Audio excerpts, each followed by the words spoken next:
ವೇದಿಕೆಯ ಮೇಲೆ ಆಸೀನರಾಗಿ ತಮಗೆಲ್ಲ ದರ್ಶನಾಶೀರ್ವಾದಗಳನ್ನು ಕರುಣಿಸುತ್ತಿರುವ ಪರಮ ಪೂಜ್ಯರಿಗೆ, ವೇದಿಕೆಯ ಮುಂಭಾಗದಲ್ಲಿ ವೇದಿಕೆಯ ಮೇಲೆ ಆಸೀನರಾಗಿರುವಂತಹ ಎಲ್ಲ ಹಿರಿಯರಿಗೆ, ಶಿವಸ್ವರೂಪಿಗಳೇ ತಮ್ಮೆಲ್ಲರಿಗೆ ಶರಣು ಶರಣಾರ್ಥಿಗಳು. ಬಹಳ ಅರ್ಥಪೂರ್ಣವಾದ ಕಾರ್ಯಕ್ರಮದಲ್ಲಿ ಕಳೆದೆರಡು ತಾಸುಗಳಿಂದ ನಾವೆಲ್ಲ ಇಲ್ಲಿ ಸೇರಿದ್ದೇವೆ. ಬಹಳಷ್ಟು ಮಹತ್ವದ ವಿಚಾರಗಳು ಈ ವೇದಿಕೆಯ ಮೇಲೆ ಚರ್ಚೆ ಆದವು. ಬಹಳ ಮಹತ್ವದ ವಿಚಾರ ಏನು ಅಂದ್ರೆ, ನೀವು ನನ್ನನ್ನು ಕಾತ್ಯತ್ತರ ಕರೀರಿ, ಆದರೆ ಹಿಂದೂ ಅಂತ ಕರಿಬೇಡ್ರಿ ಅನ್ನೋದರಿಂದ ಪ್ರಾರಂಭ ಮಾಡಿಕೊಂಡು ನಾವೆಲ್ಲರೂ ಹಿಂದೂಗಳು ಅಂತ ಎದೆ ಮೇಲೆ ಕೈ ಇಟ್ಕೊಳ್ತನ ಬಂದು ನಿಂತೀವಿ ಅನ್ನುವಂಥ ಮಾತನ್ನ ವಕ್ತಾರರು ಹೇಳಿದರು. ನಿಮ್ಗೆಲ್ಲ ಅನಿಸಿರ್ಬೇಕು, ಹೌದು ನಾವೆಲ್ಲ ಹಿಂದೂಗಳದೀವಿ, ಹೊಳ್ಳೆ ಇದನ್ನ ಯಾಕೆ ಹೇಳ್ಬೇಕಾಗೈತಿ ಅಂತ. ಅದಕ್ಕೆ ಸಂಬಂಧಪಟ್ಟಂಗೆ ಒಂದು 4-6 ಮಾತುಗಳನ್ನು ಮಾತಾಡಿ ನಾನು ನನ್ನ ಮಾತನ್ನು ಮುಗಿಸ್ತೇನೆ. ಮೊದಲ ಹೇಳಿದಂಗೆ ಸಮಯ ಬಹಳ ಆಗಿದೆ ಅಂತಲೂ ಹೇಳಿದರು. ತಾಯಂದಿರು ಅನಿವಾರ್ಯ ಕಾರ್ಯಗಳ ಮಧ್ಯೆ ಇದ್ದವರೆಲ್ಲ ನಿರ್ಗಮಿಸ್ತಾ ಇದ್ದಾರೆ. ಅದರ ಮಧ್ಯದಲ್ಲೇ ಒಂದು 4-6 ಮಾತುಗಳನ್ನು ತಮ್ಮೊಂದಿಗೆ ನಾನು ಹಂಚಿಕೊಳ್ಬೇಕು ಅಂತ ನಿಂತಿದ್ದೇನೆ. ಭಾರತ ಒಂದು ಅಪರೂಪದ ದೇಶ. ಈ ದೇಶದಲ್ಲಿ ನಾವುಗಳೆಲ್ಲ ಹುಟ್ಟಿದ್ದಕ್ಕಾಗಿ ಸಂತೋಷ ಪಡಬೇಕು ಅನ್ನೋದನ್ನ ಕಲಿಸುವ ಸಲುವಾಗಿ ಕಾರ್ಯಕ್ರಮಗಳು. ವಿಚಿತ್ರ ಏನು ಅಂದ್ರ, ಕಳೆದ 2 ತಿಂಗಳ ಅವಧಿಯಲ್ಲಿ ಸಾವಿರ ಗಟ್ಟಲೆ ಜನ ಕಾರ್ಯಕ್ರಮಗಳ ನಡೆದು ಲಕ್ಷೋಪಲಕ್ಷ ಜನ ಈ ರೀತಿಯ ವಿಚಾರಧಾರೆಗಳಲ್ಲಿ ಭಾಗವಹಿಸಿ ಕೇಳಿದ್ದಾರೆ. ಏನ್ ಕೇಳಬೇಕಾಗಿದೆ?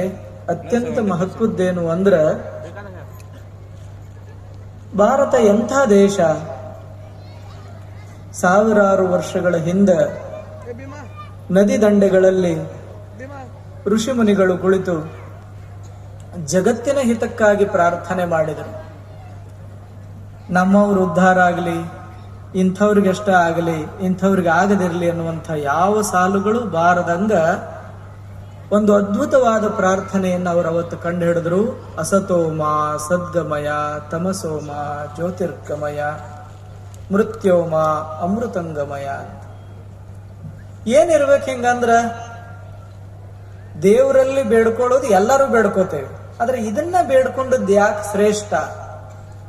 ಸರ್ವೇ ವೈ ಸುಖಿನಃ ಸಂತು ಸರ್ವೇ ಸಂತು ನಿರಾಮಯ ಸರ್ವೇ ಭದ್ರಾಣಿ ಪಶ್ಯಂತು ಮಾ ಕಶ್ಚಿತ್ ದುಃಖ ಭಾಗ್ ಭವೇತ್ ಅಂತ ಬೇಡ್ಕೊಂಡ್ರು.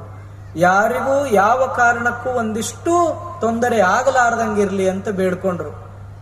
ಯಾವಾಗ ಬೇಡ್ಕೊಂಡ್ರು ಅಂದ್ರ, ಜಗತ್ತಿನಾಗ ಜನರಿಗೆ ಬದುಕುವುದು ಗೊತ್ತಿರ್ಲಿಲ್ಲ, ಅವಾಗ ಬೇಡ್ಕೊಂಡ್ರು. ನನಗೆ ಬಹಳ ಸಂತೋಷ ಆಯಿತು. ಈ ಕಾರ್ಯಕ್ರಮದ ಶೋಭಾಯಾತ್ರೆಯಲ್ಲಿ ಡೊಳ್ಳು ತಂದಿದ್ರು. 10,000 ವರ್ಷಗಳ ಹಿಂದಿನಿಂದ ಇಲ್ಲಿಯವರೆಗೆ ಜೀವಂತವಾಗಿರುವ ವಾದ್ಯ ಅದು ಡೊಳ್ಳು. ಕುಂಬಾರಿಕೆ, ಕಂಬಾರಿಕೆ, ರೇಷ್ಮೆಯ ಬಟ್ಟೆಯನ್ನ ನೇಯೋದು, ಡೊಳ್ಳು ವಾದನಗಳನ್ನು ನುಡಿಸೋದು ಸರಿಸುಮಾರು 10,000 ವರ್ಷಗಳಿಂದ ಇಲ್ಲಿ ತನ ಜೀವಂತ. ಧರ್ಮ, ಸಂಸ್ಕೃತಿ, ಸಂಸ್ಕಾರ ಈ ಶಬ್ದಗಳ ಬಗ್ಗೆ ಯಾರ್ಯಾರು ಮಾತಾಡ್ತಾರ ಅವ್ರು ಕೆಲವೊಂದಿಷ್ಟು ಸಾಮಾನ್ಯ ನಿಯಮಗಳ ಬಗ್ಗೆ ಮಾತಾಡಬೇಕು. ಎಲ್ಲರೂ ಅಂತಾರೆ ಹಿಂದೂಗಳು ಹಿಂದೂಗಳು ಹಿಂದೂಗಳು ಅಂತ.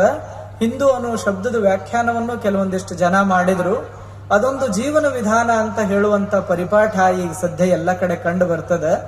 ಜೀವನ ವಿಧಾನ ಅಂದ್ರೆ ಏನು?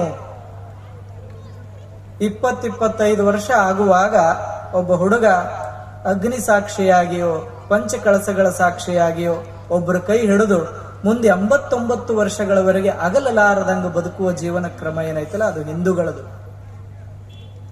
ಸುಮ್ಮನೆ ಒಂದು ಮಾತು ಹೇಳ್ತೇನೆ, ಸಾಕಷ್ಟು ಜನ ತಾಯಂದಿರಿಲ್ಲದಾರ. 18-19 ಪ್ರಾಯ ತುಂಬಿದಾಗ ಒಬ್ಬ ಹುಡುಗ ಒಬ್ಬ ಹುಡುಗಿಯೊಂದಿಗೆ ಸಲಿಗೆಯಿಂದ ವರ್ತಿಸಬೇಕಾದ್ರೆ ಅಥವಾ ಹೆಗಲ ಮೇಲೆ ಕೈ ಇಡಬೇಕಾದ್ರೆ ನಮ್ಮ ಹಿರಿಯರು 2 ನಿಯಮಗಳನ್ನು ಮಾಡ್ಯಾರ. ಬಹಳ ಸರಳವು. 2 ದಾರನೇ. ಒಂದು, ನೀನು ಆ ಹುಡುಗಿಯ ಕೈಯಿಂದ ಅಥವಾ ಯುವತಿಯ ಕೈಯಿಂದ ಒಂದು ರಕ್ಷಾಬಂಧನವನ್ನ ಕಟ್ಟುವ, ಇಲ್ಲ ನಿನ್ನ ಕೈಯಾರ ಒಂದು ಮಂಗಳಸೂತ್ರವನ್ನು ಅವರ ಕೊಳ್ಳಿಗೆ ಕಟ್ಟು. ನಾ ಏನ್ ಹೇಳತ್ತೇನೆ ನಿಮ್ ಗಮನಕ್ಕೆ ಬರತ್ತಿಲ್ಲ. ಯಾಕಂದ್ರೆ ನಾಳೆ ಮತ್ತೊಂದು ಡೇ ಅದ, ನಾಡದ ಅದಕ್ಕಿಂತ ಮುಂದಿನ ಡೇ ಅದ, ಅದರ ಆಚೆ ಕಡೆ ಮತ್ತೊಂದು ಡೇ ಅದ. ಈ ಎಲ್ಲ ಡೇಗಳನ್ನ ನಿವಾರಿಸಿ ಒಗಿಯುವಂಗ 2 ದಾರ ಇಟ್ಟಾರ ಅವರು. ಇಷ್ಟಂಗ ಶಾಂತ ಕೂತರ್ ನೀವು. ನಾ ಏನ್ ಹೇಳತ್ತೇನೆ ತಿಳಿದ್ರೆ ತಿಳಿಯಾಗತ್ತಿಲ್ಲ. ನೂಲು ಹುಣ್ಣಿಮೆ ದಿವಸ ಕಟ್ಟಿಸುವ ಇಲ್ಲ, ಸಾವಿರಾರು ಜನರ ಸಮ್ಮುಖದಲ್ಲಿ ಅಗ್ನಿ ಸಾಕ್ಷಿಯಾಗಿ ಕಟ್ಟು ಅಥವಾ ಕಟ್ಟಿಸಿಕುವ. ಅದಾದ ನಂತರ ನೀವು ಅವ್ರ ಜೊತೆ ಪ್ರೇಮದಿಂದ ಸಲಿಗೆಯಿಂದ ವರ್ತಿಸು. ಇದು ಜೀವನ ವಿಧಾನ. ನಾನು ಕಟ್ಟಂಗೂ ಇಲ್ಲ, ಕಟ್ಟಿಸ್ಕೊಳಂಗಿಲ್ಲ, ಹಂಗ ತಿರ್ಗಾಡ್ತಾನಂದ್ರ ಧರ್ಮ ಅಲ್ಲ. ಇಷ್ಟು ಸೂಕ್ಷ್ಮದ ಇದು.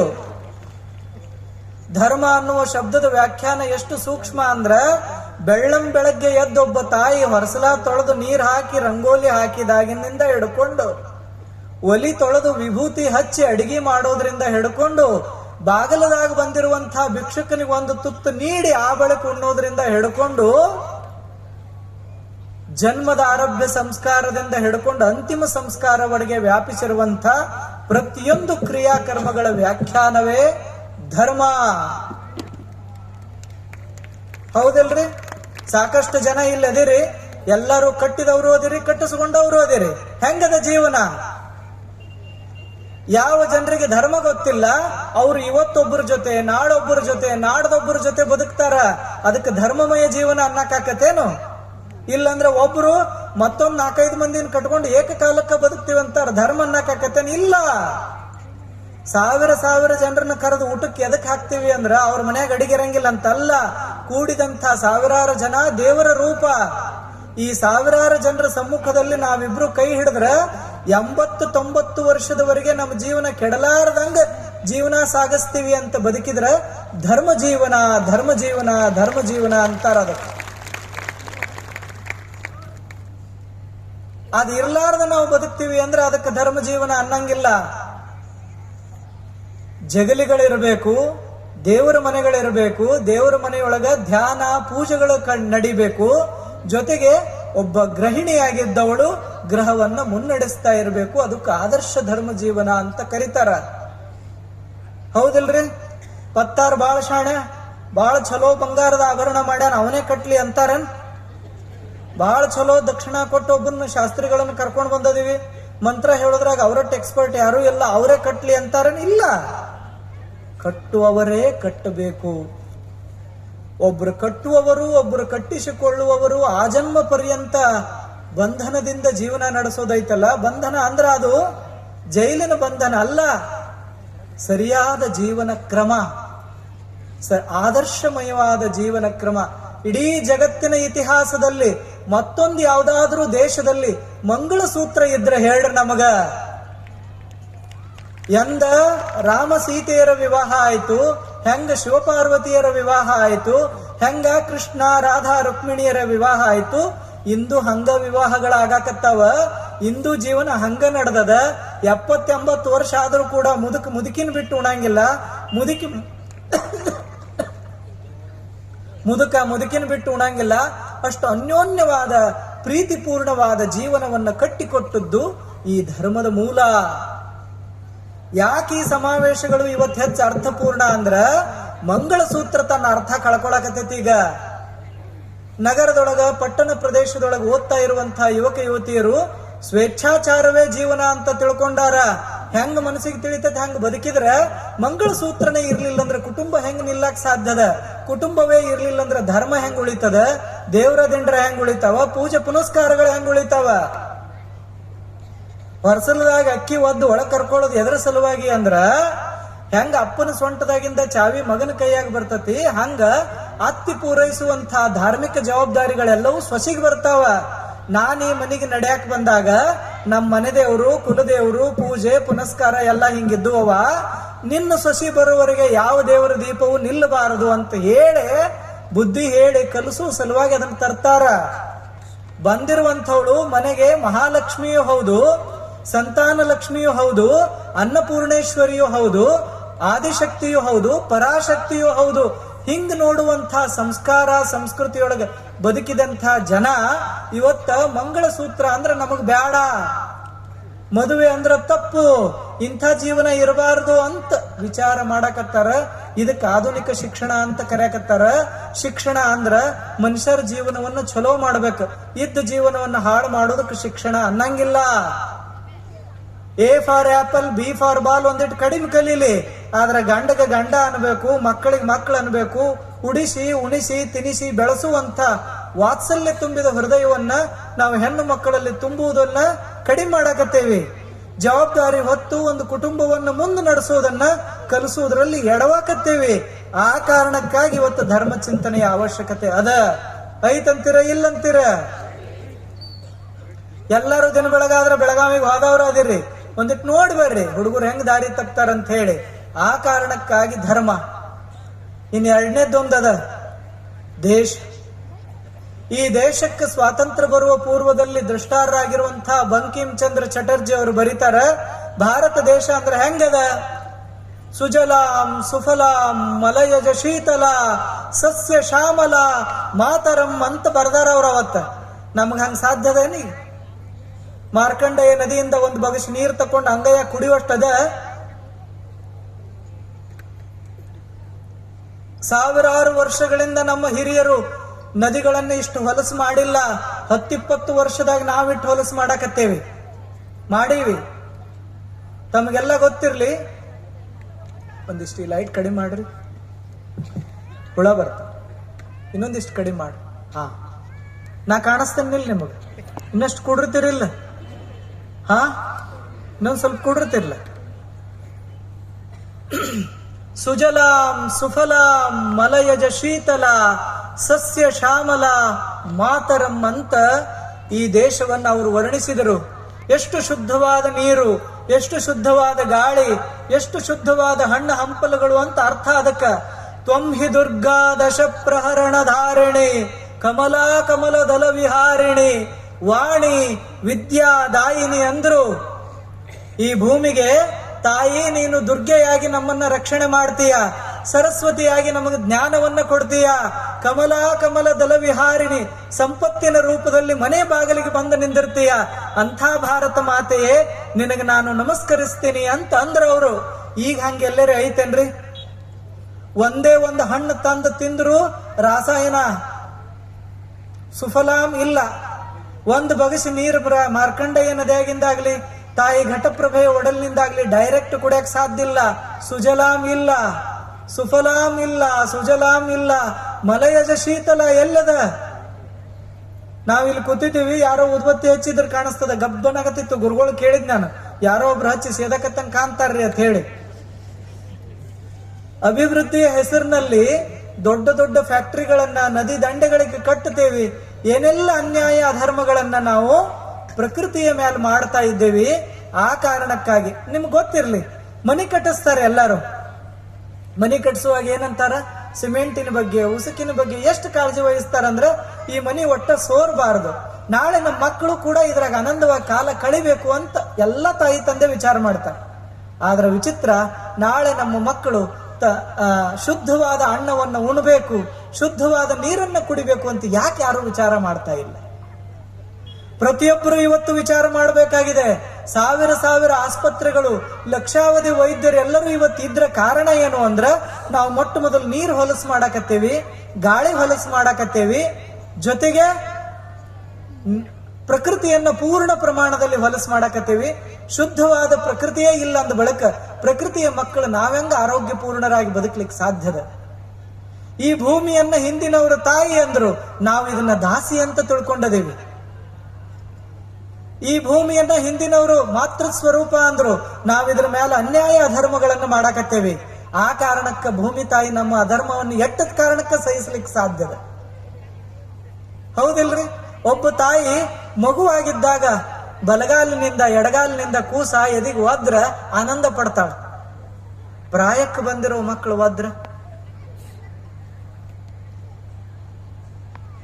16-18 ವಯಸ್ಸಿನ ಹುಡುಗ ತಾಯಿ ಮುಂದೆ ಕಾಲು ಎತ್ತಿದ್ರ ತಾಯಿಗೆ ಹೆಂಗ ಮನಸ್ಸಿಗೆ ನೋವು ಆಕ್ಕತ್ತೆ, ಹಂಗ ಈ ಪ್ರಕೃತಿ ಮಾತೆ, ಈ ಭಾರತ ಮಾತೆ ಇವತ್ತು ಭಾರತೀಯರ ದೌರ್ಜನ್ಯವನ್ನ ಸಹಿಸಿಕೊಳ್ಳುವಂತಹ ಸ್ಥಿತಿಯಲ್ಲಿಲ್ಲ.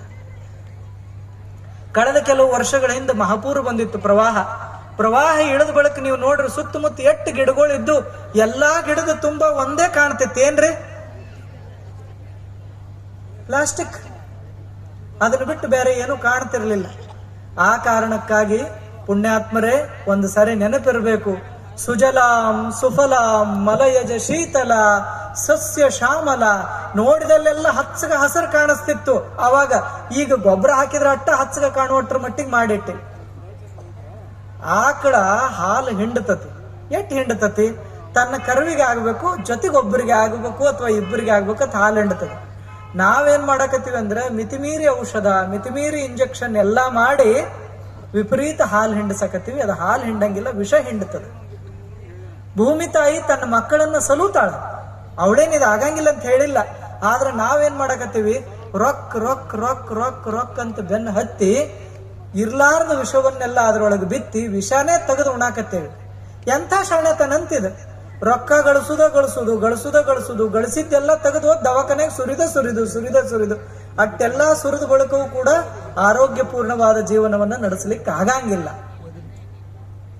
ಒಮ್ಮೆ ಆರೋಗ್ಯ ಹೋಯ್ತು ಅಂದ್ರೆ ಅದು ಹೊಳ್ಳೆ ಬರಂಗಿಲ್ಲ. ಇಂಥ ಕಾರಣಕ್ಕಾಗಿ ಧರ್ಮ ಅಂದ್ರ ಒಂದು ಅಮೂಲ್ಯವಾದ ಜೀವನ ಕ್ರಮ. ಇಡೀ ಜಗತ್ತಿನ ಇತಿಹಾಸದಲ್ಲಿ ಸಾವಿರ ಗಟ್ಟಲೆ ಜನ ಋಷಿ ಮುನಿಗಳು ರೂಪಿಸಿದಂಥ ಜೀವನ ಕ್ರಮಕ್ಕ ಧರ್ಮ ಅಂತಾರ. ನಿಮ್ಗೆ ಗೊತ್ತಿರಲಿ, ಈ ಕಾರ್ಯಕ್ರಮ ಪ್ರಾರಂಭದಲ್ಲಿ ಮೊದಲೊಂದು ರೂಪಕವನ್ನು ಮಾಡಿದ್ರು. ಹನುಮಾನ್ ಚಾಲಿಸ, ತುಳಸಿದಾಸರು, ರಾಮಾಯಣ ಮತ್ತು ಮಹಾಭಾರತಗಳನ್ನ ಭಾರತ ದೇಶದ ಮಹಾಕಾವ್ಯಗಳು ಅಂತ ಕರೀತಾರೆ. ಅದ್ರಾಗ ವಿಚಿತ್ರ ರಾಮಾಯಣದ್ದೇನ್ ಗೊತ್ತನ್ರಿ? ಮೊದಲನೇ ಋಷಿಗಳು ವಾಲ್ಮೀಕಿ ಋಷಿಗಳು ಅದನ್ನು ಬರದಾಗೂ ಅದೇನ ನಡೆಯುದು ಪ್ರಾರಂಭ ಆಗಿರ್ಲಿಲ್ಲ.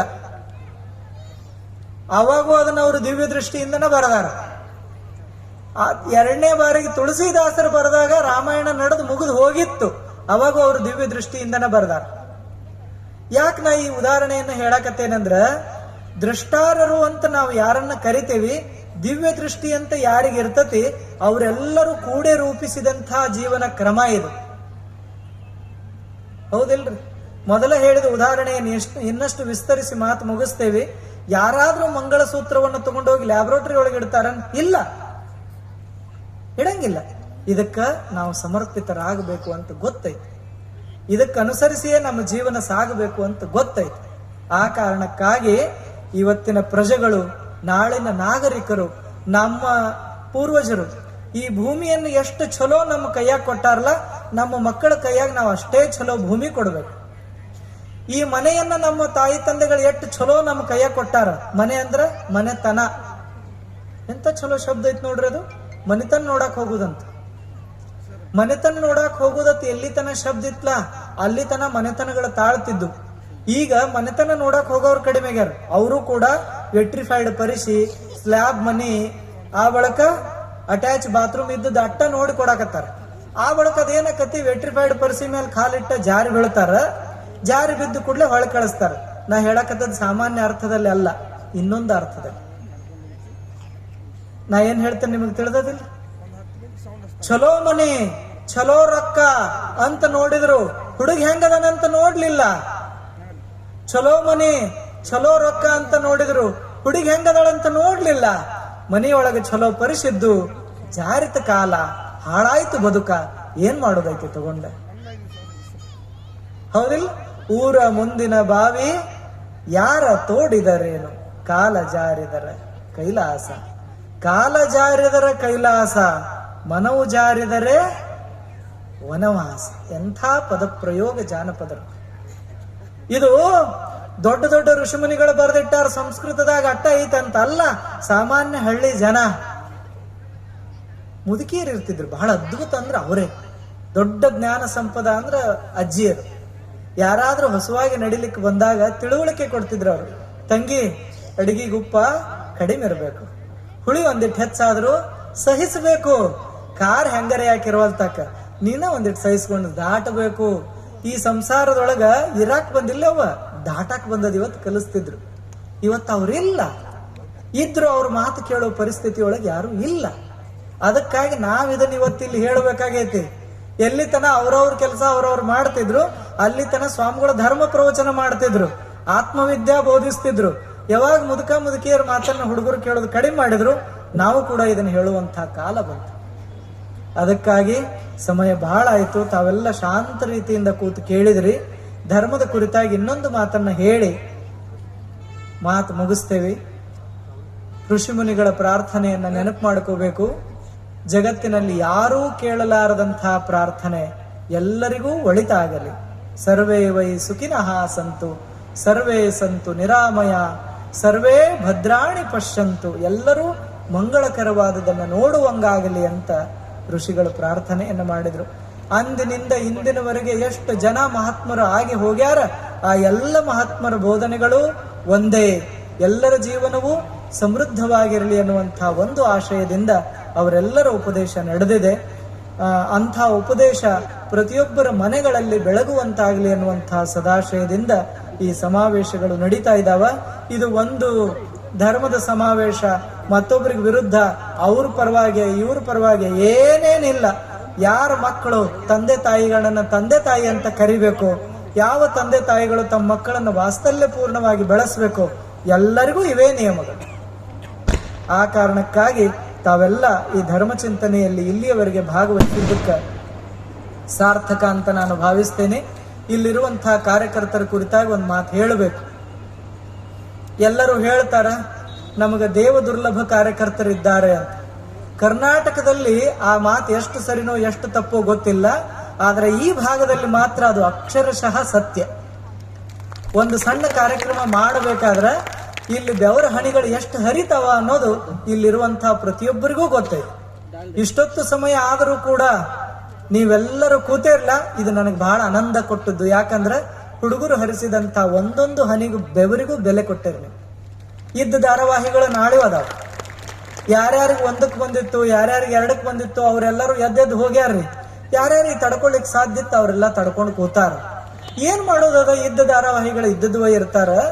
ಒಂದು ಗೊತ್ತಿರಬೇಕು, ನಾವೆಲ್ಲರೂ ಕೂಡ್ರೋದು ಅಂದ್ರೆ ಏನು ಬರೀ ಕುಂಡ್ರೋದಂತಲ್ಲ. ನಿಮ್ಗೆಲ್ಲ ಗೊತ್ತಿರ್ಲಿ, ಬಸವಣ್ಣವ್ರ ಮಾತುಗಳಿಗೆ ಏನಂತಾರ್ರಿ? ವಚನ ಅಂತ. ಹೌದಾ? ವಚನ ಅಂದ್ರೆ ಏನು? ವಚನ ಅಂದ್ರ ಪ್ರತಿಜ್ಞಾ, ವಚನ ಅಂದ್ರ ಕಟಿಬದ್ಧತನ, ವಚನ ಅಂದ್ರ ನಾವು ಅದಕ್ಕೆ ತಕ್ಕಂಗೆ ಇದೀವಿ ಅಂತ ತೋರ್ಸೋದು. ಇದಕ್ಕಿಂತ ದೊಡ್ಡ ಏನ್ ಬೇಕಾದಿರ್ಲಿ, ನಾವಿಲ್ಲಿ ಕೂತದಿಲ್ಲ ಎದ್ರ ಸಲುವಾಗಿ ಅಂದ್ರೆ ದುಡಿದಿರುವಂತಹ ಕಾರ್ಯಕರ್ತರ ಪರಿಶ್ರಮಕ್ಕೆ ಬೆಲೆ ಕಟ್ಟಕ್ ಸಾಧ್ಯ ಇಲ್ಲ ಅನ್ನೋದಕ್ಕೆ ಸಾಕ್ಷಿಯಾಗಿ ತಾವೆಲ್ಲ ಇಲ್ಲಿ ಕೂತೇರಿ. ನನಗೆ ನಿಜವಾಗ್ಲೂ ಬಹಳ ಅಂದ್ರೆ ಬಹಳ ಹೃದಯ ತುಂಬಿ ಬಂದದ್ದು. ಎದಕ್ಕಂದ್ರೆ ಇದೊಂದು ಕಾರ್ಯಕ್ರಮ ಇಷ್ಟು ಪರಿಪೂರ್ಣ ಸರ್ವಾಂಗ ಸುಂದರವಾಗಿ ಆಗ್ಬೇಕಾದ್ರೆ ಪ್ರತಿಯೊಬ್ಬ ಕಾರ್ಯಕರ್ತರು ತಿಂಗಳಗಟ್ಲೆ ಮನೆ ಬಿಟ್ಟು ದುಡ್ದಾರ. ಎಲ್ಲೆಲ್ಲಿಂದ ಯಾರ್ಯಾರನ್ನ ಕರ್ಸ್ಯಾರ ಅವ್ರು. ನೀವೆಲ್ಲರೂ ಬೆಂಗಳೂರಿಗೆ ಹೋಗಿ ಆ ರೂಪಕ ನೋಡಿ ಬರ್ತಿದ್ರೇನ್? ಇಲ್ಲಿ ಒಬ್ಬ ಹೌದ ಹುಲಿಯ ಆಶ್ಚರ್ಯದ ನೋಡ್ರಿ. ರಾಮಾಯಣವನ್ನ ಕುರಿತಾದ ರೂಪಕ ಅಕ್ಬರ್ ಬಾದಶಃ ಧರ್ಮ ಸಹಿಷ್ಣು ಇದ್ದ ಅಂತ ಹೇಳ್ತಾರೆ. ಆದ್ರೂ ಅವನು ತುಳಸಿದಾಸರನ್ನ ಜೈಲ್ನಾಗ ಇಟ್ಟಿದ್ದ. ಆ ಜೈಲ್ನಾಗಿಂದ ಹೊರಗೆ ಬರ್ಬೇಕು ಅಂತ ತಿಳ್ಕೊಂಡು ಪ್ರಾರ್ಥನೆ ಮಾಡಿ ಅವರು ಹನುಮಾನ್ ಚಾಲಿಸ ಬರೆದ ಬಳಿಕ ಹನುಮಂತ ಬಂದು ಅವರನ್ನು ಜೈಲಿನಿಂದ ಬಿಡಿಸಿದ ಅನ್ನುವಂಥ ಅದ್ಭುತವಾದ ರೂಪಕ ಈ ವೇದಿಕೆಯ ಮೇಲೆ ಬಂತು, ಮೂಡಿ ಬಂತು. ತಾವೆಲ್ಲ ಅದನ್ನು ನೋಡಿದ್ರಿ. 1000 ವರ್ಷಗಳ ದಾಳಿಯಲ್ಲಿ ಸಂಗೀತ ಹೆಂಗ್ ಉಳಿತು, ಶಿಲ್ಪಕಲೆ ಹೆಂಗ್ ಉಳಿತು, ಲಲಿತ ಕಲೆಗಳು ಹೆಂಗ್ ಉಳಿದು ಅಂದ್ರ ಇಂಥ 1000 ಗಟ್ಟಲೆ ಜನ ಶಾಂತ ರೀತಿಯಿಂದ ಕೂತು ಅದನ್ನ ಆಸ್ವಾದನೆ ಮಾಡ್ತಿದ್ರು ಅನ್ನೋ ಕಾರಣಕ್ಕ ಲಲಿತ ಕಲೆಗಳು ಉಳಿದಾವ. ತುಳಸಿದಾಸ ದಿವ್ಯ ದೃಷ್ಟಾರ, ರಾಮಾಯಣ ನಡೆದ 1000 ವರ್ಷಗಳ ನಂತರ ರಾಮಾಯಣ ಬರದ. ಮಹರ್ಷಿ ವಾಲ್ಮೀಕಿ ದಿವ್ಯ ದೃಷ್ಟಾರ, ರಾಮಾಯಣ ನಡೆಯೋ 100 ವರ್ಷ ಪೂರ್ವದಲ್ಲೇ ರಾಮಾಯಣವನ್ನು ಬರದ, ಕೊನೆಗೆ ರಾಮಾಯಣದೊಳಗೆ ಉಳಿದ. ಆದ್ದರಿಂದ ಇಂಥದೊಂದು ಅರ್ಥಪೂರ್ಣವಾದ, ನೀವು ಎಂದರೆ ಚಂಡೆ ಬಾರಿಸೋದನ್ನ ನೋಡಿದ್ರನ್ರಿ? ಇವತ್ತ ಪಾಶಾಪುರದಾಗ ಅದು ಹಿಂದೆ ಯಾರು ತಂದಿದ್ರೆ ಇಲ್ಲ. ಒಟ್ಟಾರೆ ಈ ಕಾರ್ಯಕ್ರಮ ಚಂದ ಆಗ್ಲಿ ಅನ್ನುವಂತ ಒಂದು ಸಂಕಲ್ಪ ಇಟ್ಕೊಂಡು ಎಷ್ಟು ದುಡಿದ್ರು ನಮ್ಮ ಹುಡುಗರು. ಅವ್ರಿಗೆಲ್ಲ ಒಂದ್ಸರಿ ಅಭಿನಂದನಾ ಪೂರ್ವಕವಾಗಿ ತಾವೆಲ್ಲ ಸಂತೋಷ. ನಾವು ಹೇಳೋಕ್ಕಿಂತ ಮುಂಚೆನೆ ಸಾರ್ಥಕ ಆಯ್ತು ಹುಡುಗರೇ, ನಿಮ್ಮಲ್ಲಿರುವ ಒಕ್ಕಟ್ಟು ಹಾಳಾಗದಂಗಿರ್ಲಿ. ಅವ್ರು ಹೇಳಿದ್ರಲ್ಲ, ನಮ್ಮನ್ನು ಹೊಡಿಬೇಕಾದ್ರೆ ಬಹಳ ದೊಡ್ಡ ಕಾರಣ ಏನಿಲ್ರಿ. 4 ಜಾತಿ ವಿಚಾರಗಳನ್ನು ನಡು ತಂದಿಟ್ರೆ ಸಾಕು, ಒಡೆದು ಬಿಡ್ತಾರೆ. ಆ ಕಾರಣಕ್ಕಾಗಿ ನಮ್ಮ ದೇವಾಲಯಗಳು ದೇವರಿಗೆ ಮುಕ್ತವಾಗಿರಲಿ, ನಮ್ ದೇವಾಲಯಗಳ ಎಷ್ಟು ಚಂದ ಅದಾವ. ದೇವಾಲಯಗಳಿಗಿಂತಲೂ ಚಲೋ ದೇವಾಲಯ ಅಂದ್ರ ಹೃದಯ. ಎಲ್ಲೋ ಇರುವಂತಹ ದೇವರನ್ನ ಎರಡೂ ಕಿವ್ಯಾ ಕೈ ಹಾಕೊಂಡು ಕೂಗಿ ಕರೆಯುವಂತಹದ್ದೇನಿಲ್ಲ ನಮ್ಮಲ್ಲಿ. ಹೃದಯದಾಗಿರುವಂತಹ ದೇವರನ್ನ ಪೂಜೆ ಮಾಡೋದದ. ಆ ಕಾರಣಕ್ಕಾಗಿ ಒಂದು ಸಂಪೂರ್ಣವಾದ ಸಾಮರಸ್ಯಪೂರ್ಣವಾದ ಜೀವನ ನಮ್ಮೆಲ್ಲರದ್ದು ಆಗಬೇಕಾದ್ರೆ ಇದೇ ರೀತಿ ಒಕ್ಕಟ್ಟಿನಿಂದ ಸಾಗಬೇಕು ಅನ್ನುವಂಥ ಆಶಯವನ್ನ ವ್ಯಕ್ತ ಮಾಡಿ ನಾವೆಲ್ಲರೂ ಒಂದೇ. ಹನಿ ಮೇಲೆ ವಿಭೂತಿಯರೇ ಹಚ್ಚ್ರಿ, ಭಂಡಾರರೇ ಹಚ್ಚ್ರಿ, ಕುಂಕುಮಾರೇ ಹಚ್ಚ್ರಿ, ಒಟ್ಟು ಹನಿ ಮೇಲೆ ಹಚ್ಕೊಂಡು ತಿರುಗಾಡೋದೊಂದು ಐತಲ್ಲ, ಅದೇ ನಮ್ಮನ್ನೆಲ್ಲ ಒಟ್ಟುಗೂಡಿಸಿದ್ರೆ ಸಾಕು ಅನ್ನುವಂಥ ಆಶಯವನ್ನು ವ್ಯಕ್ತ ಮಾಡಿ ಸರ್ವರಿಗೂ ಶರಣವು ಶರಣಾರ್ಥಿಗಳು. ಗುರುಗಳ ಸರಿ ಸಿಡ್ತೀವ್ರಿ. ನಮ್ದು ಇಷ್ಟೊತ್ತು ಆಗೇತ್ರಿ. ಈಗ ಅವರು ಇಲ್ರಿ, ಒಬ್ರು ಯಾರು ನೀವು ಸಂಘದವ್ರು ಜೋಡಿಸಿ ಬರ್ರಿ. ಪಟ್ಟದೇವ್ರ ಅದಾರ.